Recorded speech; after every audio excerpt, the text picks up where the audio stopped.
எல்லாருக்கும் வணக்கம். ஒரு விஷயத்தை நான் சொல்ல கடமைப்பட்டிருக்கிறேன். நான் இப்போ எந்த கட்சியிலையும் இல்லை, புரியுதா?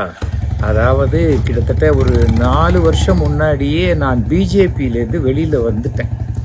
ஸோ அதிமுக, காங்கிரஸ், பிஜேபி அவ்வளோதான், முடிஞ்சு போச்சு நம்முடைய அரசியல்ங்கிறது இனிமேல் எனக்கு வேண்டாம் அப்படின்னு டிசைட் பண்ணிட்டேன். ஆனால் திரு மு.க. ஸ்டாலின் அவர்களுடைய ஒரு நல்ல நண்பராக நான் இருக்கிறேன். அதில் எந்த மாற்றமும் கிடையாது. கலைஞர் அவர்களுடைய 103வது வயசு, அதுக்கும் நான் கலைஞரோட பழகிய அந்த இனிய நாட்களை போட்டு வச்சிருந்தேன். ஏனென்றால் நமக்கு நட்பு என்பது வேற, கொள்கை என்பது வேற.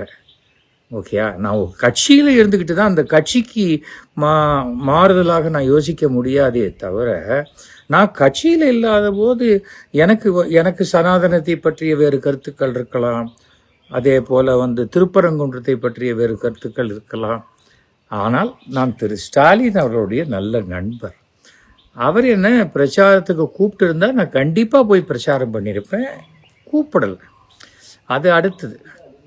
அதனால் இப்போ இந்த நான் அரசியலில் பார்வையாளனாக நானும் ஒரு பத்திரிகை நடத்திருக்கேன், பத்திரிகை ஆசிரியராக இருந்திருக்கேன். அதே போல் நான் என்னுடைய யூடியூப் சேனலில் என்னுடைய பல கருத்துக்களை சொல்லிட்டு இருக்கேன். முதல் கேள்வி, அண்ணாமலை பிஜேபியை விட்டு விலகுவதாக செய்திகள் வருகிறது. செய்தி வருதான். அவர் டெல்லிக்கு போனார், பிஜேபியோட தலைவரை பார்த்து ராஜினாமா கடிதம் கொடுத்து விட்டார். ஆனால் அமித்ஷா அவரை எப்படியாவது சமாதானப்படுத்துறதுக்கு முயற்சி பண்ணுறதாகலாம் சொல்லப்படுகிறது. இந்த அண்ணாமலையுடைய ராஜினாமாவை நீங்கள் எப்படி பார்க்கிறீர்கள்? அண்ணாமலை ராஜினாமாங்கிறது அது ஒரு எதிர்பார்த்த ஒன்று தான். ஏனென்றால் அண்ணாமலை ஒரு நேர்மையான மனிதரே கிடையாது. அவர் போலீஸ் வேலையில் இருந்தார். அங்கே நீக்கப்படக்கூடிய சூழ்நிலை வரும்போது தானே ராஜினாமா பண்ணிட்டு அரசியலுக்குள்ள, அதாவது கர்நாடகாவை விட்டு தமிழ்நாட்டுக்கு அப்படியே பயங்கர சேவை பண்ணுற மாதிரி வந்தார். எனக்கு எங்கிட்ட ஆசீர்வாதமும் வாங்கி கொண்டு எங்கள் வீட்டில் அப்போது துணை தலைவராக அவரை போட்டபோது சொன்னேன், 10ஓட 1 11ஆக ஆயிடாதீங்க, நீங்கள் நம்பர் 1 வருவதற்குண்டான வாய்ப்புகள் இருக்கிறது. ஆனால் நேர்மையாக இருக்க பாருங்கள், அதுதான் ரொம்ப முக்கியம் அப்படின்னு நான் சொன்னேன். கண்டிப்பாக அப்படின்னாரு. கடைசியில் நேர்மையாகவும் இல்லை. ஏனென்றால் என்னுடைய குடும்ப செலவுக்கே மாதம் 10 லட்ச ரூபா யாரோ கொடுக்குறேன். எனக்கு தெரிஞ்சு தானம் வாங்கி சாப்பிட்றவனுக்கு 10 லட்ச ரூபா தானம் வாங்கி சாப்பிட்ற முதல் நபரை நான் இப்போ தான் பார்த்தேன். அவசரத்துக்கு வேணால் 2 இட்லி வாங்கி கொடுக்கலாம், எனக்கு தங்க பிளேட்டில் பிரியாணி வாங்கி கொடு அப்படின்னு கேட்குற ஒரு யாச்சகம் பெற்ற ஒரு அண்ணாமலையை நான் அதிசயமாக நான் பார்த்தேன். அப்போவே தெரிஞ்சு போச்சு இந்த ஆள் ஒரு பெரிய ஃப்ராடு அப்படின்னு. அது ஆரம்பத்திலேருந்து நான் தான் சொல்லிக்கிட்டே வந்தேன். அதற்கு பிறகு எனக்கு தெரிஞ்ச வரைக்கும் இவர் சுமார் 1 கோடி ரூபா ஒரு மாதத்துக்கு செலவழித்து மீடியாவில் இவரை பூஸ்ட் பண்ணி, அதாவது பிஜேபியை விட அண்ணாமலை தான் பெரியவர் அப்படிங்கிறத பூஸ்ட் பண்ணி திரும்பி நம்ம பக்கம்லாம் அண்ணாமலை இல்லைன்னா பிஜேபியே கிடையாது அப்படிங்கிற அளவுக்கு அந்த இதை மீடியாவை கொண்டு யூஸ் பண்ணிட்டாரு. எனக்கு தெரிஞ்சு ரொம்ப நேர்மையானவர்கள், ரொம்ப நடுநிலையானவர்கள்ங்கிறவங்கெல்லாம் கூட அண்ணாமலைக்கிட்டேருந்து வாங்குறத வாங்கிக்கிட்டு அண்ணாமலையை மாதிரி ஒருத்தர் உண்டு, அண்ணாமலை மட்டும் இல்லைன்னா ஐயோ நினச்சி கூட பார்க்க முடியலப்பா அப்படிங்கிற மாதிரி ஜனா கிருஷ்ணமூர்த்தி, இலா கணேசன், அது மாதிரி எத்தனையோ பேர் கை காசை போட்டுக்கிட்டு பஸ்ஸில் போய் கட்சியை வளர்த்தவங்கெல்லாம் தமிழ்நாட்டில் இருந்திருக்காங்க. இது ஜனசங் அப்படிங்கிற ஒரு அமைப்பிலேருந்து வந்தது. ஆர்எஸ்எஸ் உடைய ஒரு சித்தாந்தங்களை உள்ளடக்கிய ஒரு விஷயம். பொதுவாகவே இந்த பிராமணர்கள் பிஜேபியை ஆதரிப்பாங்கங்கிறது ஒரு தெரிஞ்ச விஷயம். இதுதான் இதில் மோடி வந்த பிறகு தமிழ்நாட்டில் மோடி வந்துட்டார், இனிமேல் இந்தியா சிறப்பாக அதில் அந்த மோடியை பற்றின எனக்கு செகண்ட் ஒப்பீனியன்லாம் ஒன்றும் கிடையாது. மோடி என்னை பொறுத்த வரைக்கும் ஒரு நல்ல நண்பர்னு அவர் என்னை அழைத்திருக்கிறார், நான் அவர் அழைச்சிருக்கேன். அதுக்கப்புறம் மறந்துட்டார், நான் மறக்கலை, அதை வச்சுருக்கேன், அவ்வளோதான். மோடியை பற்றி ஒன்றும் பிரச்சனை இல்லை. ஆனால் மோடியினுடைய கட்சியில் மோடிக்காக ஒருத்தர் வந்து சேர்ந்திருக்காருங்கிறது தான் அண்ணாமலைக்கு பெருமையாக இருந்ததே தவிர அண்ணாமலையாலெல்லாம் மோடிக்கு எந்த பெருமையும் கிடையாது. தவிர வந்து பிஜேபி இன்னி வரைக்கும் அந்த 3% ஓட்டை தாண்டவே இல்லை. இவர் என்ன எதிர்பார்த்தாரு, தன்னையே தொடர்ச்சியாக வச்சிருக்கணும்னு எதிர்பார்த்தாரு. அதுக்காக என்ன பண்ணாரு, ஒரு 3% ஓட்டு வங்கி இருக்கக்கூடிய பாரதிய ஜனதா 30% ஓட்டு வங்கி இருக்கக்கூடிய அதிமுகவை அப்படியே சுண்டி அப்படி விட்டுடலாம் அப்படின்னு நினச்சி பேசினார். எடப்பாடி அவர்கள் வந்து இபிஎஸ் அவருடைய உண்மையான ஒரு பலம் தெரியல அண்ணாமலைக்கு. நம்ம ஈஸியாக அப்படி லெஃப்ட் ஹேண்டில் டீல் பண்ணலான்னு நினச்சா அவர் மோடி அமித்ஷாவே லெஃப்ட் ஹேண்டில் டீல் பண்ணுறவராக இருக்கார். என்ன பண்ண முடியும் சொல்லுங்கள்? தேர்தலில் ஜெயிக்கிறோம் தோக்குறோம் அதெல்லாம் வேற விஷயம். ஒரு கட்சியை வந்து அவர் நடத்துறது ரைட்டா தப்பா அதெல்லாமும் நான் போகலை. ஆனால் தமிழ்நாட்டில் அதிமுக தான் அப்படிங்கிற ஒரு ஃபிக்ஸ்டு விஷயத்தில் இருந்துட்டார். இவரை மாற்ற முடியல. இவர் கச்சாமுச்சான்லாம் பேசினார், ஜெயலலிதாவை பற்றி தப்பாக பேசினார், எல்லாமே பேசினார். கடைசியில் பார்த்தா கூட்டணிக்கு வந்து சேரணும்னு பிஜேபி ரொம்ப சொன்ன போது அண்ணாமலை இருந்தால் இந்த கூட்டணி கிடையாது அப்படிங்கிறத ரொம்ப தெளிவாக சொல்லிட்டாரு. 4:30 மணிக்கு அண்ணாமலைக்கு பதிலாக நயினார் நாகேந்திரன் அப்ளிகேஷன் போட்டு அண்ணாமலை கிடையாதுன்னு தெரிஞ்சப்பறம் தான் வீட்டை விட்டு கிளம்பி ஐடிசிக்கு போய் சோழாவில் அந்த பேச்சுவார்த்தையில் கலந்து கொண்டவர். அப்படிப்பட்டவர். அதனால் என்னாச்சு, இவருக்கு கொஞ்சம் கொஞ்சமாக எல்லா விதத்துலையும் இவர் எதிர்பார்த்த மாதிரி நடக்கலை. அவர் எந்த ஒரு கட்சியிலையுமே தலைமையில் இருக்கும்போது இவர் என்ன பண்ணார், ஒரு பிராமணன் கூட இந்த கட்சியில் இருக்கக்கூடாதுன்ட்டு எல்லாரையும் ஒழிச்சு எடுத்துட்டார். அதுக்கு பிறகு பல பிராமணர்கள் ஐயோ இல்லை அண்ணாமலை சும்மாவா அப்படிங்கிற மாதிரி லூஸ் தரமாக பேசிக்கின்னு அண்ணாமலையை தான் சப்போர்ட் பண்ண. ஆனால் அண்ணாமலைக்கு மேலே வந்து அவருடைய பிரதனில்லாவுடைய செங்கல் சூளை அது இதுன்னு அந்த பற்றின டீட்டெயில்ஸ் எல்லாம் மாரிதாஸ் அவரை கேளுங்க. அவர் கிட்டத்தட்ட 2000 கோடி ரூபா வரைக்கும் அண்ணாமலை இந்த 4 வருஷத்தில் சேர்த்துட்டாருங்கிற மாதிரி கணக்கு அவர் யூடியூப்பில் அவரே சொல்லியிருக்காரு. அதுக்கு ஒன்றும் யாருமே பதில் சொல்லவே இல்லை. அண்ணாமலை பிரச்சாரம் பண்ணார், 11% ஆயிடுச்சு அப்படின்னார். எங்கே 11% ஆச்சு? நீங்கள் நல்லா யோசிச்சு பாருங்கள். 24 பாராளுமன்ற தேர்தலில் மோடியா ராகுல் காந்தியா, இதுதானே கேள்வி. மோடி இல்லை ராகுல் காந்தி, இவங்களுக்கு தானே ஓட்டு போடுவாங்க. அந்த சமயத்தில் எடப்பாடி எனக்கு ஓட்டு போடுன்னு கேட்டால் யார் போடுவாங்க? அதனால அதிமுகவுக்கு வர வேண்டிய ஓட்டுக்கள் எல்லாம் மாறி போச்சு. அதனால பிஜேபிக்கு வந்த ஓட்டு, பிஜேபியினுடைய வளர்ச்சி கிடையவே இல்லை. பிஜேபி 3% மேலே தமிழ்நாட்டில் வளரலை, இதுதான் உண்மை. அதை புரிஞ்சுக்காம இவர் சொன்னதையே எல்லாரும் நம்பிக்கிட்டு, இவர் காசு கொடுத்தவங்கெல்லாம் இவர் சொன்னதையே இவரை விட அதிகமாக கூவிக்கிட்டு பண்ணிட்டாரு. ஆனால் உண்மை தெரிஞ்சு போச்சு. இப்போ கூட தான் பறந்து ஹெலிகாப்டர்லாம் போய் பிரச்சாரம் பண்ணாரே, ஏன் ஜெயிக்கல? அது 10 தொகுதியோ 17 தொகுதியோ எத்தனை தொகுதியோ இவர் எல்லாத்துக்கும் தானே போனார். ஒரு 10 தொகுதியாக ஜெயிச்சிருக்கணும்ல. அப்போ ஒன்று தானே ஜெயிச்சுது. அப்போ அண்ணாமலையினால பிஜேபி இல்லை அப்படிங்கிறது டெல்லிக்கும் தெரிஞ்சு போச்சு. தவறும் அவர் சேர்த்த சொத்துக்கள் அது இது வாய்ச்சவடால் வாய் மட்டும்தான் வேலை செய்யுது அப்படிங்கிறதெல்லாம் சேர்ந்ததுனால அவருக்கு வேற வழி இல்லாத போச்சு. சீட்டும் கிடையாதுன்னு சொல்லியாச்சு. ஏனென்றால் அண்ணாமலை அரசியலுக்கு புதுசாக வந்திருக்காரு.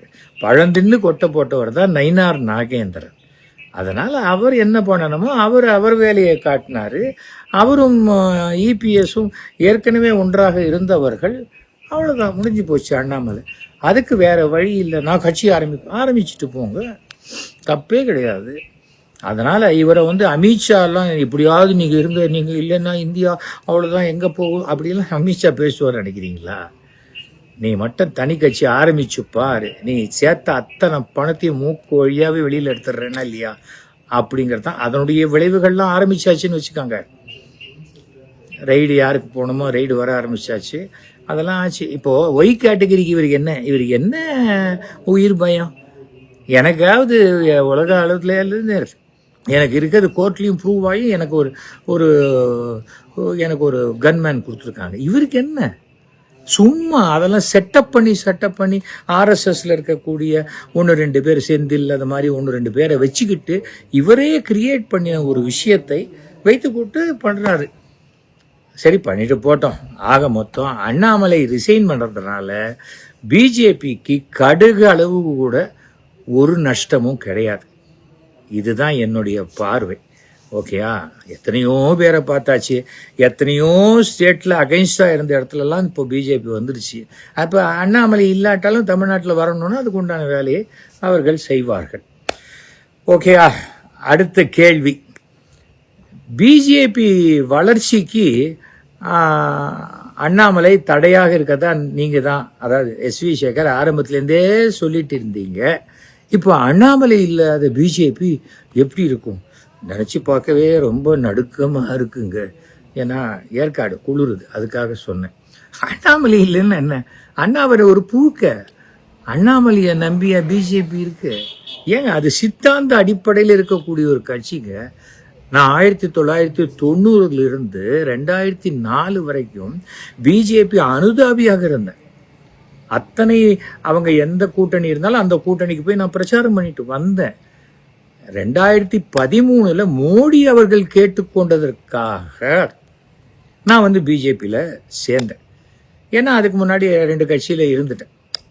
ஏடிஎம்கே, காங்கிரஸில் ஒரு 6 மாதம் இருந்தாச்சு. அதனால் பிஜேபிக்கு நான் வந்தேன். நான் என்ன சொன்னேன்னா, அண்ணாமலை ஒரு ஃப்ராடு, வாயை திறந்தா பொய், மாதம் 10 லட்ச ரூபா ஃப்ரெண்ட்ஸ் கொடுக்குறாங்க, இது இந்த வாட்ச் அப்படியே ராக்கெட்லேருந்து கீழே விழுந்ததுலேருந்து எடுத்து பண்ண வாட்ச்சு, இது 10 லட்ச ரூபா வாட்சை 3 லட்ச ரூபாய்க்கு கொடுத்துருக்காங்க, பில்லு தானே நான் நாளைக்கே தரேன்னு சொல்லி ஒரு 3 மாதம் கழிச்சு யாரோ பொட்டி கடையில் கையில் எழுதி தம்மா துண்டு சீட்டு கொடுப்பாங்களே, அந்த மாதிரி ஒரு சீட்டை கொடுத்து எல்லா விஷயமும் எல்லாருக்கும் தெரிஞ்சு போச்சு. அதை தாண்டி மீடியாவுடைய சப்போர்ட்டு, அதாவது இவர் என்ன பண்ணுறாரோ பிரதிபலனுக்காக மீடியா அவரை தூக்கி வச்சு அதை வச்சுட்டு ஒரு பிம்பத்தை கட்டமைத்தாரே தவிர அண்ணாமலை அதுக்கெல்லாம் ஒர்த்தே கிடையாது. அவ்வளோதான். அவர் ஒரு ரிசைன்டு ஒரு ஐபிஎஸ் ஆஃபீஸர், அவ்வளோதான். அதனால் ஒன்றும் ஆகாது பிஜேபிக்கு. அது பிஜேபியோடைய ஸ்டாண்டை எடுக்கிறது மோடி, அமித்ஷா எல்லாம். ஆனால் அவங்களுக்கு என்னன்னா, நார்த் இந்தியாவில் இருக்கிறவங்களுக்கு தமிழ்நாடுடைய நிலவரம் தெரியாமல் கலவரமாக ஏதாவது பண்ணி அவங்க தவிக்கிறாங்க, அவ்வளோதான். அவங்களுக்கு நார்த் இந்தியாவில் டீல் பண்ணுற மாதிரி தமிழ்நாட்டை டீல் பண்ண முடியாதுங்கிறத பிஜேபி இப்போ உணர்ந்திருப்பார்கள். ஓகே? அதனால் அண்ணாமலை பிஜேபியிலேருந்து போனால் பிஜேபிக்கே ஒரு வேளை நல்ல காலம் பிறக்கலாம். நேற்றுக்கு தான் குரு பயிற்சி ஆயிருக்கு. ஒரு வேளை பிஜேபிக்கு சனி பயிற்சியும் ஆகி நல்லது நடக்கலாம் இல்லையா? அடுத்த கேள்வி என்ன, அண்ணாமலை இந்த சூழ்நிலையில் தனிக்கட்சி ஆரம்பித்தால் வெற்றி பெறுவாரா? பாக்யராஜ் மாதிரி நடிகர்கள்லாம் ஆரம்பித்த கட்சி இருக்கு இல்லையா, அந்த மாதிரி ஓரளவுக்கு கொஞ்சம் பரபரப்பாக இருக்கலாம். அண்ணாமலைக்கு தமிழ்நாடு முழுவதும் நூக்கன் கார்னர் அவருக்கு ஃபாலோவர்ஸ் இருக்காங்கிறதெல்லாம் சும்மா. அவருக்கு பின்னாடி கொங்கு இளைஞர்கள் ஓரளவுக்கு இருக்கிறார்களே தவிர அண்ணாமலையோடைய பேச்சு இருக்கு இல்லையா, ஏட்டு சுரக்காய் கறிக்கு உதவாது, ஒன்றுமே பண்ண முடியாது. திமுகவில் இருக்கிற மந்திரிகளோடையே அவர் ஒரு அண்டர்ஸ்டாண்டிங்கில் போய் தான் அவர் சம்பாதிச்சதான் நிறைய பேர் சொன்னாங்க. தவிர ஒரு பெரிய ட்ரங்கு பொட்டி எடுத்துகிட்டு போய் டிஎம்கே ஃபைல்ஸ்ன்னு கொடுத்தாரு. இந்த காலத்தில் பென்ட்ரைவில் கொடுக்கலாம்ல, எதுக்கு ட்ரங்கு பொட்டி? நான் நினச்சேன் கவர்னர்கிட்ட கொடுத்தோன்னா அந்த ட்ரங்கு பொட்டி திறந்தோன்னே அதுலேருந்து யாராவது ஒரு பெண் கவர்ச்சி நடனம் ஆடுவாங்க போல இருக்குது, அதுக்கப்புறம் தான் ஃபைல்ஸ்லாம் வெளில வரும்னு நினச்சேன். அந்த மாதிரி பைத்தியகாரத்தனங்கள்லாம் பண்ணுறதில் அவர் ரொம்ப இது. அதனால் இப்போ ஏற்கனவே சும்மாவே தான் தலைவன்னு அந்த பழைய போலீஸ்காரருடைய அந்த குணம், அவர் மட்டும் போலீஸ்காரர் பாக்கி எல்லாரும் திருடங்க அப்படின்னு நினைக்கிற குணம் இருக்குல்ல, அதே குணத்தோடைய கட்சியும் நடத்தினா சரிப்படாது. அதனால் அவர் இப்போ சம்பாதிச்சிருக்காருன்னு சொல்கிறாங்க. ஏகப்பட்ட சொத்து, பல ஆயிரக்கணக்கான கோடி ரூபாய்ங்கிறாங்க. அதெல்லாம் செலவழிக்கிறதுக்கு இறைவன் வைக்கிற ஆப்பு. நீ எங்கே எடுத்தியோ அங்கே தான் செலவழிக்கணும். அதற்குண்டான ஒரு சந்தர்ப்பத்துக்கு தான் இந்த புதிய கட்சி. ஓகே? அதுக்கு அடுத்தது வந்து அண்ணாமலை வாசஸ் விஜயா வரக்கூடிய தேர்தல், அல்லது விஜய் வாசஸ் உதயநிதி ஸ்டாலினா. கண்டிப்பாக விஜய் வாசஸ் உதயநிதி ஸ்டாலின் தான். அண்ணாமலை இந்த கேமுக்கே வர முடியாது. தம்பி ஓரமாக போய் விளையாடு அப்படின்னு சொல்லிடுவாங்க. அது நம்மளுடைய முதலமைச்சர் விஜய் இருக்கார் இல்லையா, இன்னும் சில பல கட்சிகள் அப்படின்லாம் சொல்கிறார் இல்லையா, அந்த சில பலையில் வேணால் இவர் வரலாம். அதுக்கு மேலே சிலவில் வரலாம், இல்லை பலவில் வரலாமே தவிர எனக்கு எதிர் அண்ணாமலைன்னு விஜய் வாயால் பேசுகிற அளவுக்கெல்லாம் அண்ணாமலை அங்கே ஒன்றுமே கிடையாது. ஓகேயா, அவங்க வந்து ஒரு நேர்மையான ஆட்சியை கொடுக்கணுன்ட்டு முயற்சி பண்ணுறாங்க. அது பண்ணுறாங்களா இல்லையாங்கிறது அடுத்த கேள்வியில் பதில் சொல்கிறேன். ஆனால் இந்த இதில் தேர்தலெல்லாம் வந்து இந்த 3% இவர் பிச்சு பீராஞ்சி அந்த 3% ஒரு 10%, 3%ங்கிறது எவ்வளோ இருக்கோ அதில் 10% வேணால் எடுக்கலாம். அதுக்கு மேலே அண்ணாமலைக்கு இல்லை. அண்ணாமலைக்கு இப்போ 1 கோடி பேர் உறுப்பினர், 30 லட்சம் பேர் ரெடியாக இருக்காங்க. நாளைக்கே அண்ணாமலை சொன்னால் அப்படியே கணத்தில் குதிச்சிடுவாங்க. இதெல்லாம் திருப்பி நாமளே காசு கொடுத்து நாமளே நடத்துகிற மீடியாவில் நாமளே சொல்லி அதையே பார்த்துக்கிட்டு நாமளே சந்தோஷப்படுற ஒரு விஷயந்தானே தவிர வேறு எதுவுமே கிடையாது. அதெல்லாம் தனி கட்சி ஆரம்பித்தா அவர் தனித்து நிற்கலாம், அவ்வளோதான். அதனால் ஆனால் ஒன்று, எத்தனை பேரை பாடுபடுத்திருக்காரு. அண்ணாமலை இருந்த வரைக்கும் யார் ஜெயிச்சாங்க? நான் குறைச்ச ஓட்டில் தோத்தேன்னு தான் சொன்னார். அதுக்காக பார்லிமெண்ட்டில் ஒன்று தரையில் உட்காந்து வைப்பாங்கன்னு கேட்டேன். என்ன ஜெயிக்கவே இல்லையே, சொந்த தொகுதியே அவர் ஜெயிக்கலையே. அவர் எப்படிப்பட்டவர்னா, விசுவாசத்தில் முதல் தடவை அரவக்குறிச்சியில் நிற்கும் போது மோடி படத்தை போட்டால் நமக்கு ஓட்டு வராதோ தமிழ்நாட்டில்னு மோடி படம் போடாதையே ஓட்டு கேட்டவர் அண்ணாமலை. அப்படிப்பட்டவர் அவர். என்ன, அவர் வந்து இட்ஸ் அ வெரி பயங்கரமான ஒரு கிரிமினல் மென்டாலிட்டி உள்ள ஒரு எக்ஸ் போலீஸ்மேன். அதனால் தனி கட்சியெல்லாம் வாய்ப்பே கிடையாது. ஒருவேளை பெரிய ஜோசியர் யாராவது ஏதாவது சொல்லி இவர்கிட்ட பெரிய பணத்தை கறந்து இவரை ஒழிக்கிறதுக்கு பார்த்தா. ஆனால் தனி கட்சி என்பது தான் எனக்கு அது பிடிச்சிருக்கு. ஏன்னா எத்தனை பேரை வதச்சி நம்ம சம்பாதிச்ச பணம்லாம் போகணும்னா தனி கட்சி ஆரம்பித்தா தான் முடியும். ஓகே, 5வது கொஸ்டின், விஜய் அவர்களுடைய இந்த 1 மாத ஆட்சியை எப்படி பார்க்கிறீர்கள்? விஜய் வந்து அரசியலுக்கு வரணும்னு வந்திருக்காரு. முதல் அட்டம்ப்ட்லேயே பெரிய சக்ஸஸ். ஆனால் ஃபுல் மெஜாரிட்டி அவரால் எடுக்க முடியல. அவர் வந்து ஒரு தீய சக்தி திமுகன்னு சொன்னார். அந்த தீய சக்தியில் ஜெயிச்சவங்களை வச்சு தான் இவர் இப்போ ஆட்சி அமைச்சிருக்கிறார் இல்லையா? அப்போது இது எப்படி வந்து என்னுடைய ஆட்சி 100% தூய சக்தின்னு சொல்ல முடியாது. அதில் ஒரு 10 பேர் வந்து தீய சக்தியை நான் சேர்த்துட்டுருக்கேன். கொஞ்ச நாள் கழிச்சு அவங்கள நான் சரி பண்ணி தூய சக்தியாக மாற்றிடுவேன்னு சொல்லலாம்.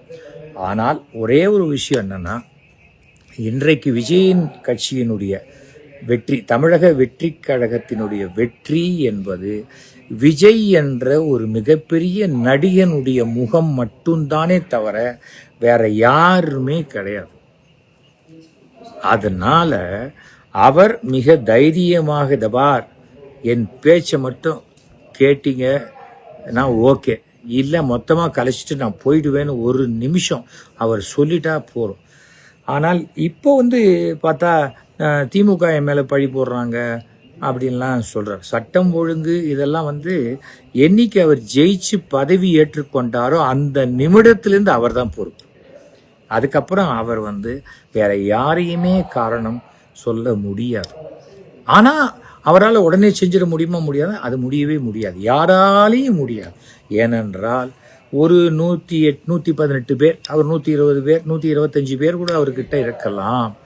ஆனால் கிட்டத்தட்ட 10 லட்சத்துக்கும் மேற்பட்ட அதிகாரிகள் 60 வயசு வரைக்கும் இந்த தமிழக அரசில் வேலை செய்யக்கூடியவர்கள், எல்லா டிபார்ட்மெண்ட்லையும் எல்லா லெவல்லையும் இருக்கிறவங்க எப்படி மாறுவாங்க? அரசியல்வாதிக்கு ஆயுசு 5 வருஷம், அதுவே அரசு ஊழியர்களுக்கு 60 வயசு வரைக்கும் அவங்க இருக்கலாம். அது 25 வருஷமாக இருக்கலாம், 30 வருஷமாக இருக்கலாம். பல பேருக்கு பல சூட்சுமங்களை சொல்லி கொடுப்பது பல அதிகாரிகள் தான். சில நேர்மையான அதிகாரிகள் இருக்காங்க, அவங்க என்ன பண்ணுவாங்க, நமக்கு எதுக்கு பாம்பாங்க, இல்லாட்டி ஏதாவது சொல்லும்போது அவங்கள தூக்கி வேறு டிபார்ட்மெண்ட்டுக்கு போட்டுருவாங்க, அதெல்லாம் நடக்கும். ஆனால் எனக்கு தெரிந்த வரைக்கும் இன்னைக்கு விஜய் அவர்கள் இன்னும் ஒரு ஒரு நாளைக்கு 8 மணி நேரம் டிஃபன் பாக்ஸில் சாப்பாடை கொண்டு வந்து அங்கேயே சாப்பிட்டு பேசுகிறாரு, அங்கேயே டிஸ்கஷன் பண்ணுறாருன்னு சொல்கிறாங்க. அது போகாது. 24 ஹவர்ஸும் அதே சிந்தனையாக இருக்கணும். ஒவ்வொரு துறையை பற்றியும் கற்றுக்கணும். சினிமா நடிகராக ஹீரோவாக இருந்தால் கூட அங்கே எடிட்டிங் வேறு டிபார்ட்மெண்ட், டைரக்ஷன் வேறு டிபார்ட்மெண்ட்டு, ப்ரொடக்ஷன் வேறு டிபார்ட்மெண்ட்டு.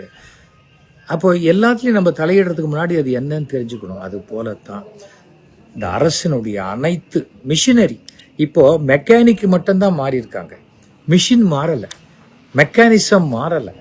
அந்த மெக்கானிசத்தை எப்படி மாற்றி கொண்டு வர போகிறார்? நான் தான் கொஞ்சம் டைம் கேட்டேனே, அதுக்குள்ளே என்னையே விமர்சனம் பண்ணுறீங்கன்னா சொன்னால் கேட்க மாட்டார்கள். மக்கள் கூட பாரு தலைவன் வந்துட்டா மேஜிக் பண்ணிடுவார் பார் அப்படின்னு தான் எதிர்பார்க்கிறாங்க. ஸோ அந்த எதிர்பார்ப்பு அவர்களுக்கு நடக்கலைன்னா எதிர்பார்த்தவர்களுக்கே ஏமாற்றம் கிடைக்கும். ஏனென்றால் விஜய் அவர்களுக்கு தெரியும், சினிமா நடிகர்களுக்கு இருக்கக்கூடிய ரசிகர் மன்றங்கள் எக்கச்சக்கமாக எத்தனையோ ரசிகர் மன்றம் இருக்கலாம். ஆனால் அவர்கள் விருப்பப்படி அந்த படம் கொடுக்கலன்னா அந்த படம் ஊற்றிக்கும். அவங்க பழைய படத்தை பார்த்துட்டு தான் போவாங்களே தவிர இந்த படத்தை எப்படியாவது நான் தூக்கி நிறுத்துறேன்னு எந்த ரசிகனும் நிறுத்த மாட்டாங்க. இதுதான் அது. ரஜினிகாந்துக்கும் அதே தான், சிவாஜிக்கும் அதே தான், எம்ஜிஆருக்கும் அதே தான். ஆனால் ஒரு மிகப்பெரிய ஆச்சரியம், எனக்கெல்லாம் நான் எதிர்பார்க்கவே இல்லை இவ்வளோ பெரிய வெற்றி வந்திருக்கு. வந்தவருக்கு வாழ்த்துக்களை நம்ம சொல்லிட்டோம். நான் அரசியல்வாதி இல்லாதனால எல்லாத்துலேயும் என்னால் குறை சொல்ல முடியாது. ஆனால் சட்டம் ஒழுங்கு எல்லாவற்றிற்கும் பதவியேற்ற வினாடியிலிருந்து மாண்புமிகு தமிழக முதலமைச்சர் சி. ஜோசப் விஜய் அவர்கள் தான் பொறுப்பை ஏற்றுக்கொள்ள வேண்டுமே தவிர அதை சரி பண்ணுறதுக்கு உண்டான அனைத்து முயற்சிகளும் அவர் செய்ய வேண்டும். நீங்கள் நேர்மையான ஒரு ஆட்சியை கொடுத்தா உங்களுக்கு உதவி செய்யறதுக்கு மக்களில் எத்தனையோ பேர் தயாராக இருக்கிறார்கள். உங்களுக்கு என்னுடைய வாழ்த்துக்களை தெரிவித்துக் கொள்கிறேன். ஓகேயா, இதான் 5 கேள்வி பதில் சொல்லியாச்சு. அமைச்சரவையில் புதுசாக நிறைய பேர் வந்திருக்காங்க. அவர்கள் எல்லாம் முதல்ல அந்த துறையில் என்ன நடக்குது, இந்த துறை எப்படி செயல்படுதுங்கிறத தெரிஞ்சுக்கணும். ரீல்ஸ் போடுறத விட்டுட்டு ரியல் லைஃப்பில் நம்ம பர்ஃபார்மன்ஸ் என்ன அப்படின்னு பார்க்கணும். நான் 5 வருஷம் மயிலாப்பூர் எம்எல்ஏவாக இருந்தேன். 300 கோடி ரூபாய் வேலை நடந்தது. ஒரு பைசா கூட கமிஷன் வாங்காத நான் நேர்மையான ஒரு எம்எல்ஏவாக இருந்திருக்கேன். 20 வருஷம் முன்னாடியாக இருந்தால் கூட இன்னி வரைக்கும் அதான் நிஜம். அந்த மாதிரி இருந்து காமிக்கணும். அதை விட்டுட்டு சும்மா நான் இப்படி பண்ணுறேன் அப்படி பண்ணுறேன், நான் கூட சம்பாதிக்கலைன்னா எப்படி அப்படிலாம் அவங்க போகக்கூடாது. ஏனென்றால் உங்கள் அனைவருடைய வெற்றியும் விஜய் என்ற ஒருவருடைய முகம் வாங்கி கொடுத்த வெற்றி. அதை மறந்துடாதீங்க. நீங்கள் என்ன சின்ன தப்பு பண்ணாலும் அந்த தப்பு உங்கள் தலைவர் மாண்புமிகு தமிழக முதல்வர் சி. ஜோசப் விஜய் அவர்களை தான் பாதிக்குங்கிறத மனசில் வச்சுக்கிட்டு 24 மணி நேரமும் நீங்கள் ஜாகிரதையாகவும் நேர்மையாகவும் ஒழுக்கமாகவும் இருந்தீங்கன்னா உங்களுடைய ஆட்சி வெற்றி பெறுவதற்கு உண்டான வாய்ப்புகள் இருக்கிறது. அனைவருக்கும் நன்றி, வணக்கம்.